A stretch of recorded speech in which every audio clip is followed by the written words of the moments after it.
serdecznie. Jesteśmy na targach Motoshow na halach Ptak Warsaw Expo. Już niecałe 3 miesiące do naszej imprezy Rema Days Warsaw. Sprawdzamy, jak właściciel hal przygotowuje się do tej jednej z największych imprez targowych w branży reklamowej na świecie. Zobaczmy, jakie udogodnienia zostały już wdrożone i jak wygląda stan prac technicznych na halach.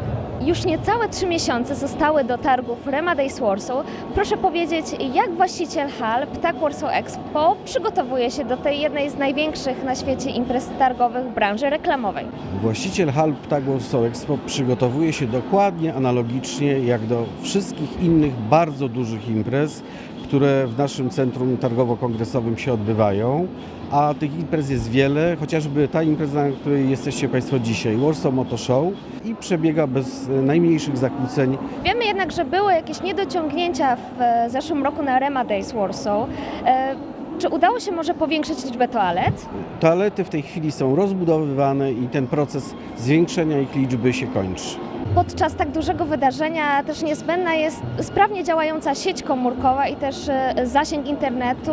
Proszę powiedzieć, jakie tutaj kroki Ptak Warsaw Expo podjął, żeby ta sieć faktycznie odpowiadała potrzebom naszych gości zwiedzających? Sieć działa już w tej chwili. Jeśli będzie możliwość dalszego zwiększenia przepustowości łącz, to oczywiście to zrobimy, ale sieć działa bez zarzutu. Już w tej chwili mamy tysiące gości na targach, korzystają z telefonów, korzystają z internetu. Kwestia nas interesująca jest kwestia związana z prądem. Proszę powiedzieć, jakie rozwiązania tutaj zostały wdrożone? Czy to będą agregaty, czy prąd stały?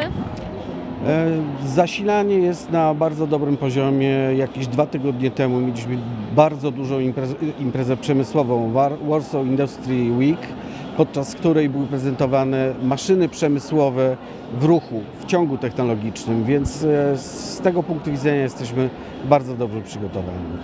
Czyli też rozumiem, że jakiekolwiek będą się dziać problemy, zawsze Ptak Warsaw Expo będzie reagować, żeby wszystko przebiegało zgodnie z planem. Oczywiście, że tak, zawsze bardzo dbamy o to, żeby nasi wystawcy byli zadowoleni. No i najlepszym dowodem na to, że to się udaje, jest to, że targów przybywa, że przybywa również imprez o bardzo dużym zasięgu, imprez, które odbywają się w 3-4 halach. Zauważyliśmy, że już powstały też dodatkowe miejsca parkingowe. Wiemy jednak, że ma ich być więcej. Jeśli będzie uzasadniona potrzeba zwiększania parkingów, to oczywiście jest taka możliwość.